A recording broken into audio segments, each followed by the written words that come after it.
Apex a bit soon. Stay up. That's it. Out we go. In. Apex. Oh, we missed the apex there. Let's go out. Right out the concrete. Latch out in fourth gear. Third gear. Fourth down. Nearly to 5 down.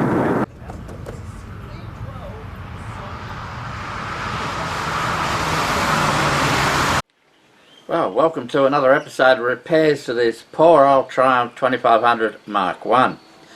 Now, for those who haven't been following along, this is not a restoration, this is just a repair that has gone down a bit of a rabbit hole. In the last 6 months, I've done the motor, the gearbox, most of the suspension, and I fitted power steering. Now, that's turned out to be not all that good. It's making a clunk noise from the passenger side. I've traced that to, if you hang on to the tie rod and bounce the car up and down, you can feel it. It's like holding onto a bit of steel that someone's banging a hammer on the other end. You get this feeling, and that's where the clunk's coming from. And there's also, and more of a worry, a tight point in the steering. If you go around a 90-degree bend in suburbia type of thing, you'll turn the steering and there'll be a tight bit before it frees up again. And it's that one that I don't like too much. Now, that could be the big rubber universal joint that's in the steering column. It's brand new and it was very hard rubber, and it might be just going over that sort of bit. But it hasn't softened up. In fact, it appears to have got worse in the 500 Ks that I put on the engine. And the clunk noise seems to have got worse as well. Now, the clunk noise could be the ball joint in the end of the steering rack where the tie rod hooks on. That could be overly tight. But at the end of the day, I am a little bit fed up and I just want the car back to its good old self of going to car club events, and so I'm putting the manual steering back in.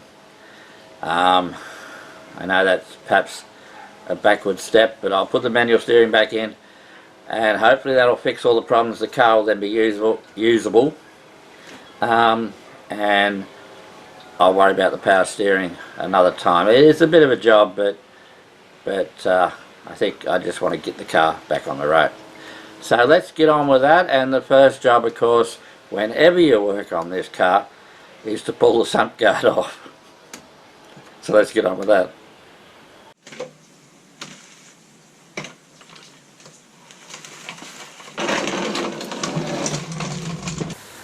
Well, I'm down and under this car, I might as well take the front sway bar off. It's not an essential thing to do, but I'm getting too old to do it the hard way. Undoing a few extra bolts, get this front sway bar out of my way, and it'll just make it easier. So let's get this front sway bar off.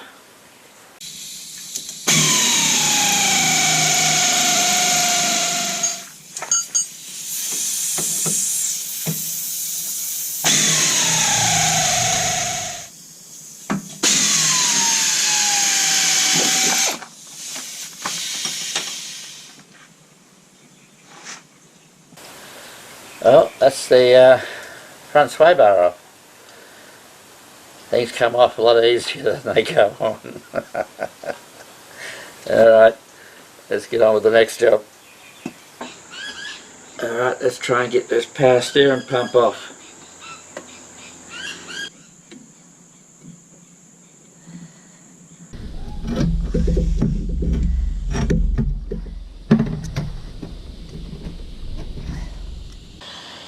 Well, next job is actually try and get the rack out. Now, I'm going to undo it, 2 bolts that hold, I suppose you call it a bracket, a doohickey, to the sort of hub where the tie rod end goes on, because they're different in the manual steering. Now luckily when I pulled the manual steering out I did the same thing, so this means I won't need to get a wheel alignment when it goes back together, because nothing in the wheel alignment bit will have changed. So let's get on with that.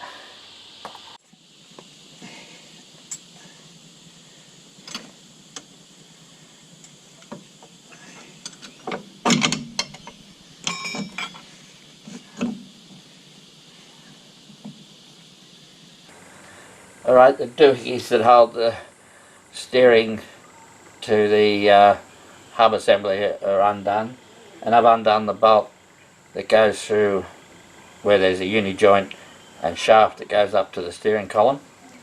There's 1 bolt that goes through there. I've taken that out. So the last job to do now is to undo the bolts that hold the rack itself to the cross member, and then it should be a matter of manhandling the bugger out. Let's give it a go.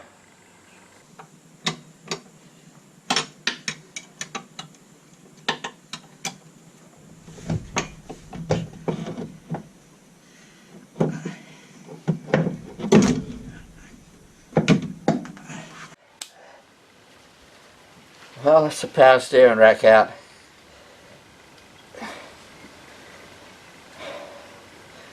Bit of a pity it's turned out this way. I would have liked to have kept that. But been driving the car for 30 odd years with manual steering, and it's quite alright just driving. It's only the parking that's a bit hard. Don't do much of that in this car, so well, next job is pulling the cross member out. So let's get on with that. Well, this power steering cross member is held on by sort of 8 bolts, 4 on each side, and also have to take this bolt here out which holds the lower control arm on. I don't expect a lot of problems getting it off, but it might be a bit of fun getting the manual one back on, as I think this control arm may be under load and might be hard to get this bolt lined up, but we will do what we can and see what happens.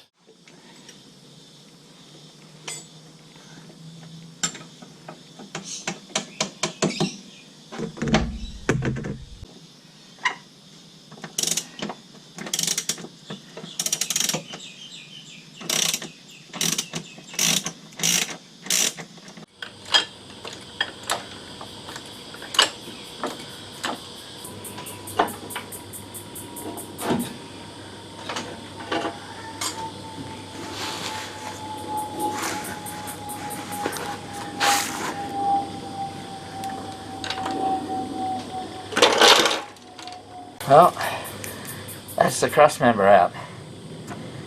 Now it's got to get the manual steering one back in. Alright, let's try and get this manual steering cross member into the car. Everything's always harder to put back in than it is to pull out, so let's just see how we go with it.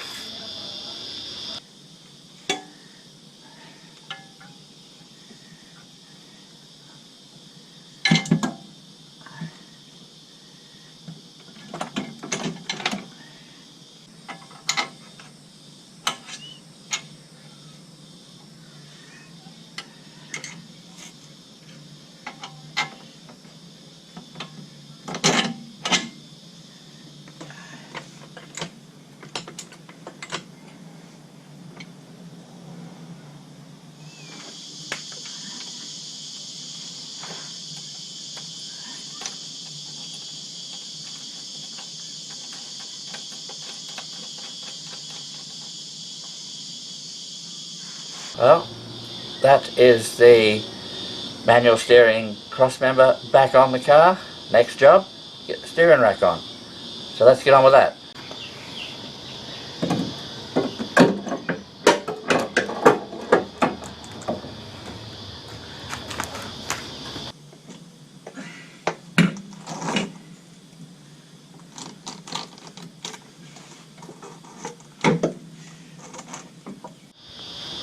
That's the steering rack sort of physically in its location. I can't actually bolt it in because I'm waiting on one of these. This part here is alright, it's on a spline and comes off, but this one and this shaft here, there's movement where the shaft goes into the uni joint. So I've ordered a new one, and because you've got to put this on the steering column and then onto the rack, it's easier to not have the rack bolted in, so you can wheel the rack around to get it on. That's as far as I can go in that regard, but now that the rack is in place, I can sort of partially put the sway bar on. So let's get on with that. Well, let's get this sway bar back on.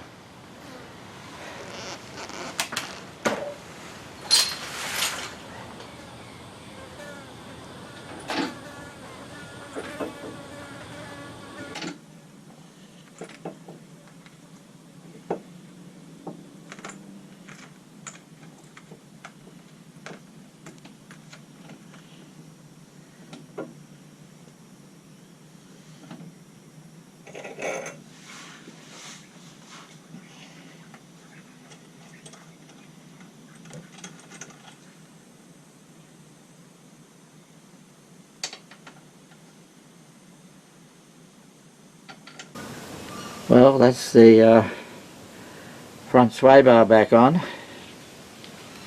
As I think I said in one of my other videos, it's a pretty ordinary design. I'm not going to do it, but it would be nice maybe to put a Mark II setup on it, which is a Triumph sway bar instead of a aftermarket, but I'm not doing that now at this late stage of this car's life. It's been on there for a very long time, so it can stay there for a bit longer. Well, that's the sway bar back on. Not much more I can do now until the part arrives for the steering rack up to the steering column uni joint shaft doohickey. So when that comes, we'll get on with that. Well, the new part has arrived. Nice new uni joint. Now what I need to do is to remove this one, because it needs to go on the end of this one. It's another uni joint. So let's get on with that.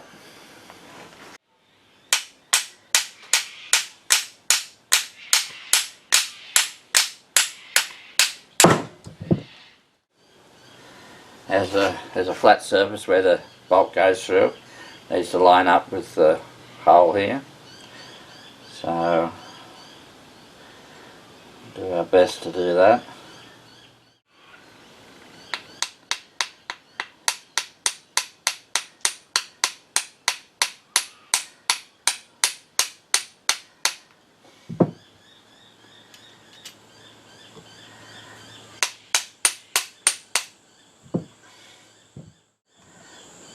I'll just put that on finger tight for now, because it might need to move once we're starting to get it on the car.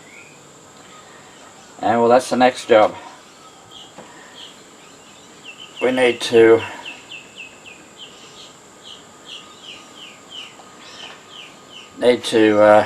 get this end up on the firewall end of the steering column, and this end will go down onto the rack end.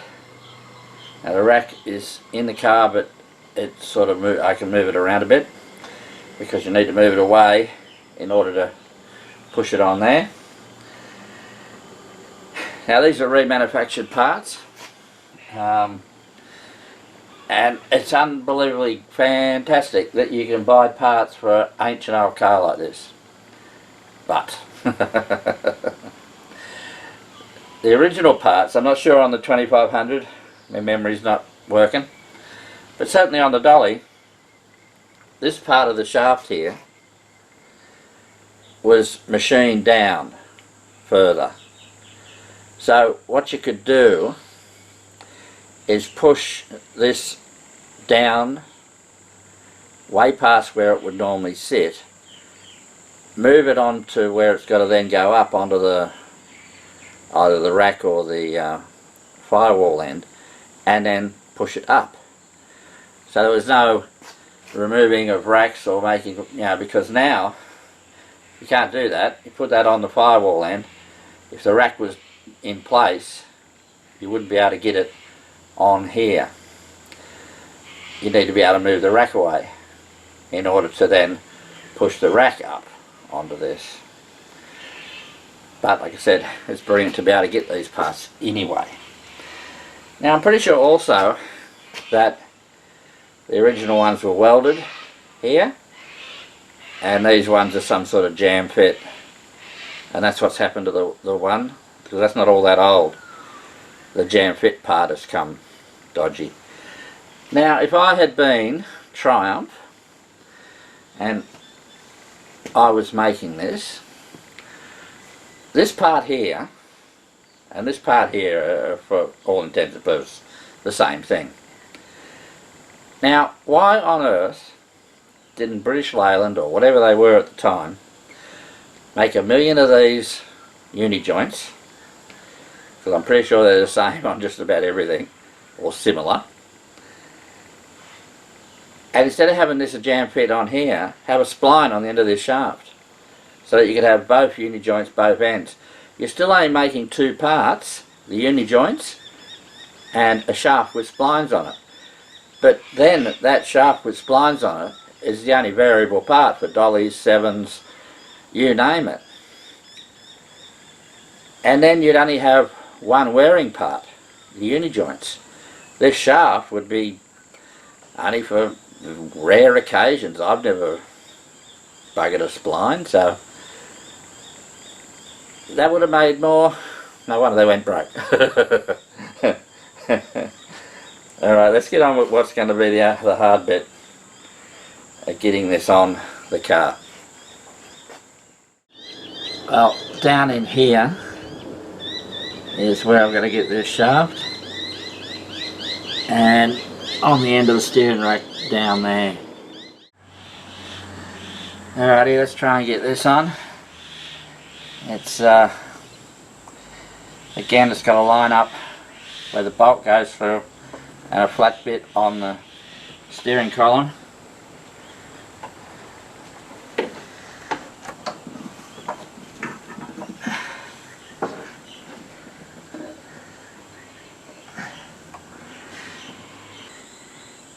Well, it's time to get down and under and try and get that on the steering rack end.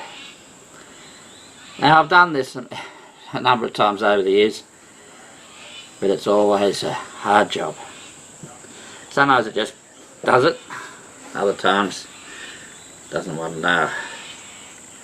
Well, the steering rack is all back on completely, all the bolts are done up tight. That's that uni joint down that end.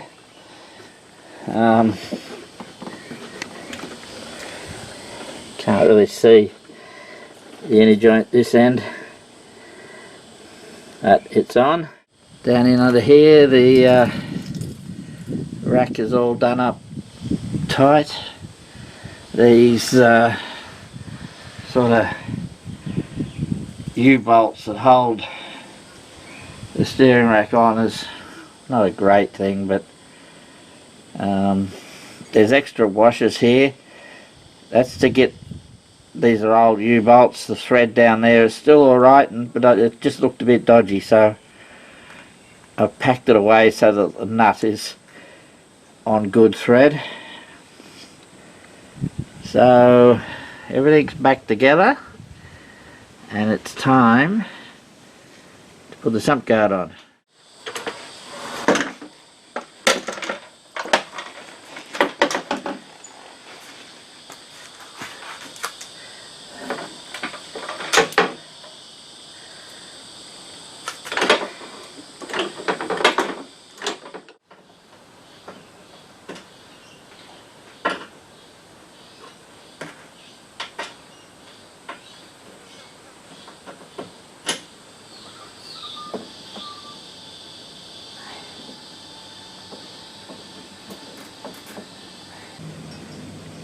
Well, that's the sump guard on.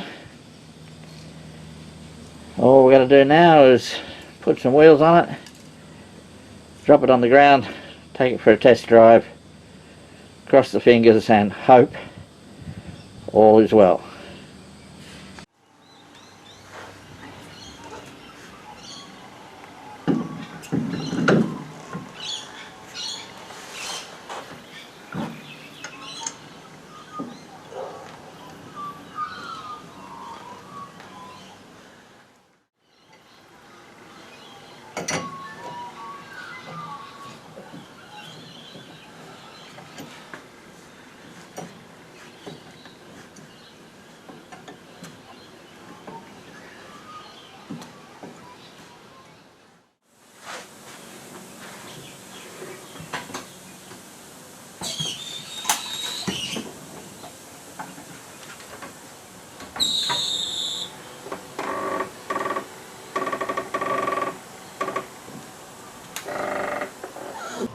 Alrighty, let's drive this car around the block and cross everything and hope that it's finally finished, fixed.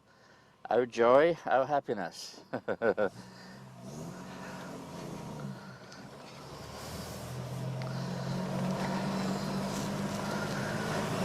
Well, so far so good. Miracle upon miracle, the steering wheel is straight. That never happens when I do these steering jobs. Our steering, of course, is heavier, but been driving this car for 30 odd years with the manual steering, so it's not going to kill me to go back to it. It's fine driving at this speed. My goodness, this car goes well. We got no clunks, we got no hard points in the steering. Oh my goodness. Thinking positive thoughts here. Oh, this thing goes well. Well, I know I've said it before, but I'm going to say it now. This car is fixed. It's on the road, it's ready to go to car club events. It is a going, fixed car. Yes, the steering's heavier than when it was power steered, but we're back.